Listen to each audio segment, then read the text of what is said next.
Imagine I believed this. I believe in a country where women are protected by their inability to drive. I believe in a country where homosexuality is punishable by death. I believe in a country where women are given 10 weeks maternity leave, but only to a few select group of women who have gotten written and legal consent to leave their houses to work at all. I believe in a country ruled by Sharia, where religion rules the land and dictates the people. I believe that if you leave the Islamic faith, it is punishable by death. My beliefs are perfect everywhere, and everyone should follow them. As a public figure, I would usually be cast aside by progressives as a bigoted, hateful, conservative apologist and shamed, unless I put on a hijab, it seems.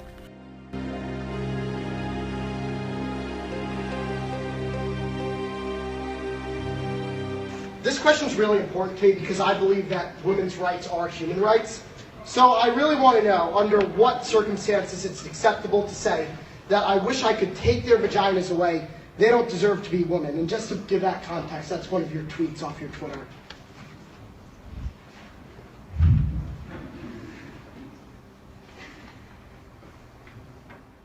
Who is Linda Sarsour? She is the current media star who had everyone from celebrities to magazines to news publications support and write glowing reviews and profiles of her. Let's take a real look at the views Sarsour holds near and dear to her heart.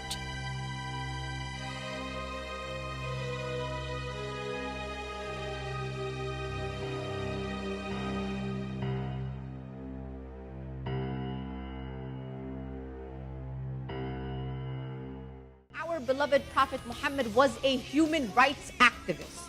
He was a racial justice activist. He was an environmental justice activist, taught us about how to take care of the earth that Allah gave us. He also cared about the animals. He was an animal rights activist. He was a feminist in his own right, uplifted the women in his community. The new controversy tonight concerning one of the top organizers behind the Women's March movement, which was supposed to represent a wide cross-section of women in this country. Linda Sarsour criticizes the Trump presidency while supporting Sharia law. She's one of the organizers of the Women's March. She has people like Bernie tweeting, I march with Linda, right?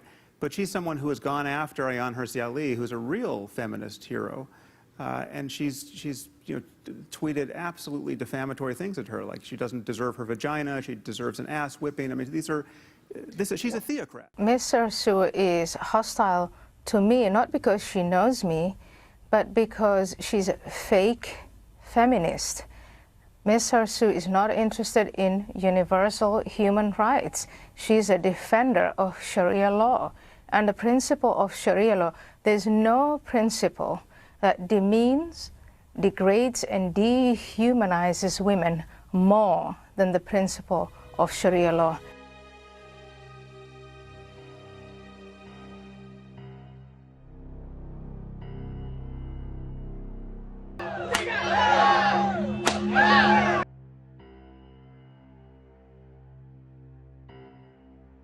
Saida, married at 9 to a 60-year-old man. Of harm that is perpetuated against women. It's systematic, institutionalized misogyny. Thousands of women have been detained for dressing un-Islamically. Like this woman screaming as she's pushed into a police car. This is not an issue of Islamophobia. Women who are oppressed by Sharia law can and should be feminists and stand up for equal rights for both men and women. We should, as a progressive society, support and encourage progressive Muslims. But the Sharia law that Linda Sarsour is encouraging is used to systematically oppress and hold down women. Sarsour has taken her new role as the face of feminism and has excluded, degraded, and manipulated the women that are part of the feminist movement. If our mission is to unite all women in the fight for equality, then how can Linda Sarsour be the face of feminism? She has taken advantage of the feminist movement to promote her Sharia agenda. Do not let her manipulate you. Be informed. Be a voice of true feminism.